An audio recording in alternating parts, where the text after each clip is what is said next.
E se fosse possível guardar um museu inteiro dentro de uma caixa? Essa pergunta nos leva direto para o sótão de um museu de história natural de Harvard, onde um objeto simplesmente fascinante está esperando para contar sua história. Olha só que incrível! O que a gente tem aqui são basicamente dois museus dentro de uma caixa.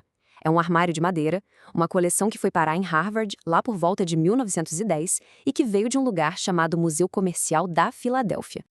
Então, vamos desvendar essa ferramenta educacional do século XX. A história dela, o que é mais curioso, não começa num museu, mas num evento gigantesco, a Exposição Universal de Chicago, em 1893. Foi ali que a semente para criar algo totalmente novo foi plantada.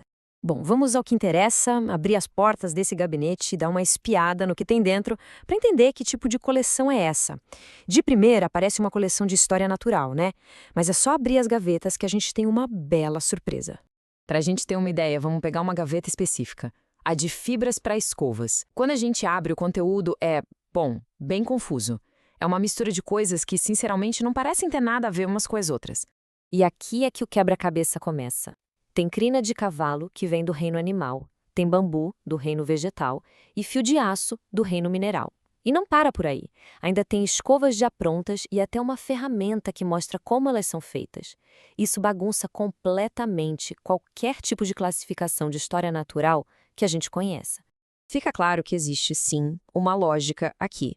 Só não é a lógica que a gente esperaria de um museu de ciências. Para sacar o que está acontecendo, a gente precisa esquecer a classificação tradicional e pensar de um jeito completamente diferente. Então, a grande pergunta que essa gaveta toda bagunçada levanta é: qual foi o critério para organizar essa coleção? O que une crina de cavalo com fio de aço na mesma gaveta? E aqui vem o pulo do gato, o momento da revelação. O princípio que organiza tudo não é a ciência, é o comércio. Os objetos não estão juntos pela origem biológica ou mineral, mas sim pela utilidade deles, pelo produto final que eles podem virar. E essa lógica comercial se repete em cada gaveta desse armário. É uma estrutura de 3 partes bem definida. Começa com a matéria-prima, vinda de qualquer lugar, animal, vegetal, mineral. Depois mostra o processo de transformação e, por fim, apresenta o produto final. É uma verdadeira aula sobre a cadeia de produção. Mas de onde é que veio essa lógica tão focada no comércio?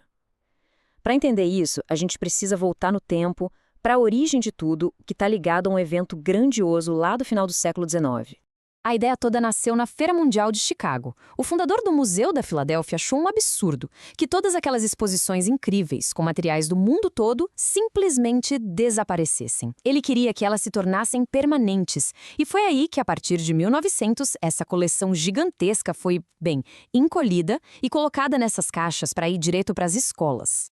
E a missão do museu era muito clara e bem diferente de um museu tradicional. Não era sobre preservar o passado, mas sim construir o futuro. O objetivo era bem direto: usar o conhecimento sobre produtos do mundo todo para turbinar a indústria e a economia dos Estados Unidos.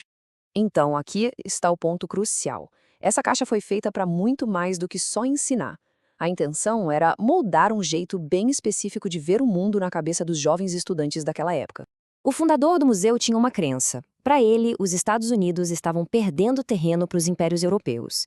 Ele achava que o país era prejudicado pela ignorância sobre onde encontrar matérias-primas pelo mundo e também sobre as culturas desses lugares. E se o problema era a ignorância, a solução só podia ser a educação.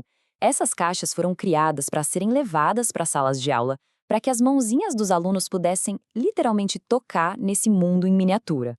A ideia era treinar uma nova geração de empreendedores com uma mentalidade global. Mas a lição não se resumia aos objetos, não. As caixas vinham com materiais de apoio, como fotografias, que davam mais contexto e, como a gente vai ver, um viés cultural bem claro. Essa comparação entre duas fotos que vinham na coleção revela a mensagem subliminar de um jeito muito poderoso. De um lado, a colheita de trigo nos Estados Unidos. Do outro, a limpeza de arroz no Japão. E isso mostra, de forma brilhante, a visão de mundo que estava sendo ensinada. A foto da colheita de trigo é de uma máquina imensa, que simboliza a eficiência, poder industrial, o progresso americano em sua melhor forma. Já em contraste total, a foto do Japão mostra mulheres limpando arroz à mão, com lenços na cabeça. A imagem passa uma ideia de tradição, de trabalho braçal, de um método que era visto como, digamos, menos avançado. A mensagem implícita não poderia ser mais direta. Vamos para outra gaveta com um título bem simples, A Vaca. Ela é um exemplo perfeito de como a coleção ensinava sobre essa grande teia do comércio, ligando um único animal a uma variedade enorme de indústrias e produtos. Dentro da gaveta A Vaca, a gente acha de tudo: couro, pelos para argamassa e até açúcar de leite. E o mais fascinante é que esse potinho de açúcar de leite é idêntico a um outro que está na gaveta Açúcar, uma gaveta que reúne açúcares de várias fontes diferentes. Isso mostra como o museu invertia a lógica. Uma hora o foco era no produtor, a vaca, e na outra, no produto, o açúcar. Tudo para revelar como o comércio global era todo interligado. No fim das contas, ao desvendar esse museu em uma caixa, a gente descobre muito mais do que objetos antigos. A gente vê como uma ferramenta educacional pode ser um espelho da ambição comercial de uma nação inteira.